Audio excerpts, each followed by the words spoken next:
Hi, everyone. Hi, it's Fiona Kane from Informed Health. And two things I wanted to talk about today. First thing is, should we be celebrating Thanksgiving in Australia? It's quite funny because I've been thinking about this for the last few days, and my friend Daniel, a personal trainer, he actually, it was in his newsletter this morning, so I thought, oh, that's exactly what I've been thinking about. Daniel Monday is his name.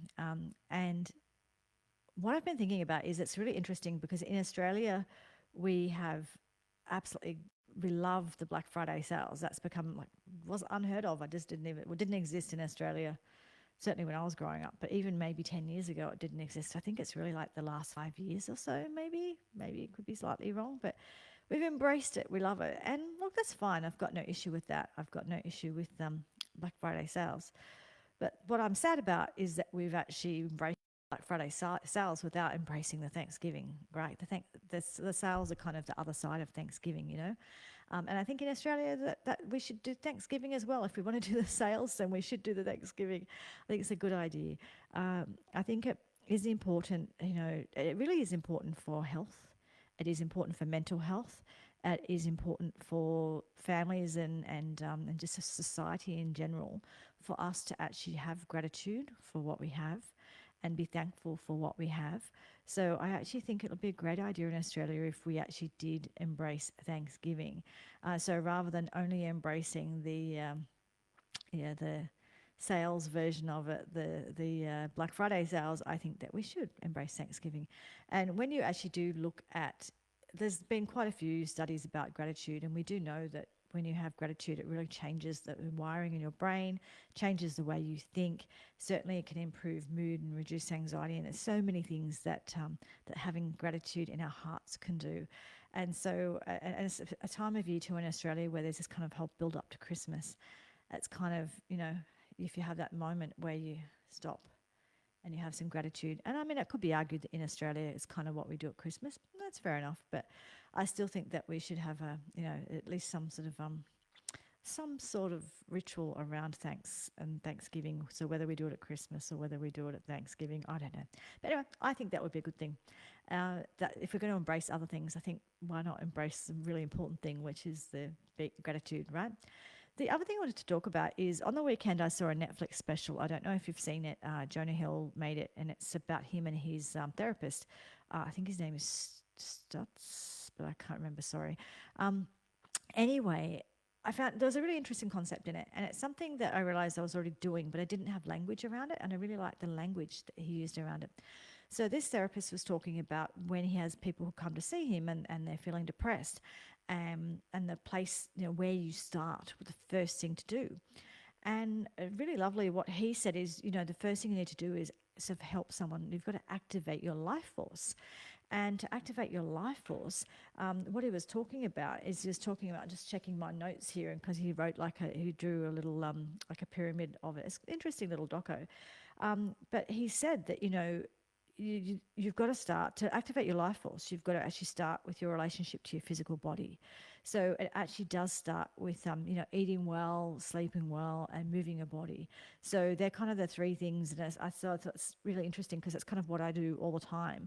But I never really related it. I didn't, the language around, you know, activating your life force. That's just, I think that's really good languaging. And it's a really good explanation to help people understand, you know, why it is important to eat well, why it is important to move your body and sleep well, because you really do. If you don't, if your life force isn't charged up, turned on, moving, happening, then you can't go anywhere from that. So you've really got to start from that place where you activate that life force. And so I just really love that language, and I think I will be continuing to use that because it's just such good languaging around explaining that. And I think it explains why earlier this year, I think I did a video where I was talking about how I'm going to the gym quite regularly now, and how what a difference it's made in my life. I think that's it. I think it's part of it because yeah, there's all the, like we know there's a whole bunch of benefits to exercise, and there's mental health, there's all these other things, and there's certainly the benefit of like just showing up for yourself. If you show up for yourself, it really helps overall with your mental health as well. But the other aspect is that I think it's just switching on your life force. And the more you switch on that life force and the more you activate your life force, the more your life will activate in other areas, the more other things will become available to you, and the more other things will blossom and flourish and all of that sort of stuff. So I actually really, I just like that term of activating your life force and understanding that that's what you're doing. And it's one of those things that you do that and it kind of just has this effect where it kind of, it blooms outwards. It doesn't just happen in one part of your life. It happens in more than one part of your life. So anyway, I just wanted to share that with you. I just thought that was, and Stutz, the guy's name is Stutz, and maybe the doco is called Stutz, but it's certainly Jonah Hill's doco about him and his therapist. But anyway, activating your life force, I thought that was just really good description of, essentially when we want to improve our mental health, we've got to start with activating our life force, which is really just our relationship with our physical body, just moving. And I know that Jonah actually said he really appreciated that. He'd always thought, because he's always had weight issues, he always thought that exercise and diet, both like food and exercise, were kind of only about kind of some sort of punishment for being overweight or something you have to do because there's something wrong with you, or like they had really negative connotations for him, as opposed to no, it's how you activate your life force. Like, I just think that's fabulous. Anyway, I really like that language, and if you're interested, you can watch that doco on Netflix. I think it's called Stutz. And anyway, I'm going to go now, but I think that we could do with a bit of Thanksgiving in Australia. I certainly am grateful and thankful for what I have, and you're certainly welcome to, if you want to post below whether or not you think we should have that Thanksgiving in Australia, whether or not you're somewhere else and you already do have Thanksgiving, or you can even let me know what you're grateful for or what you're thankful for. I'm certainly thankful for my health. I'm thankful for my family and my business and getting to do the job I love. And I'm thankful for, just really, I've got so many things in my life to be thankful for. I've got a very good life and I've been very, very blessed. So I'm thankful for all of the things that make that so. Anyway, I hope you have a great day. I'll talk to you later. Thanks. Bye.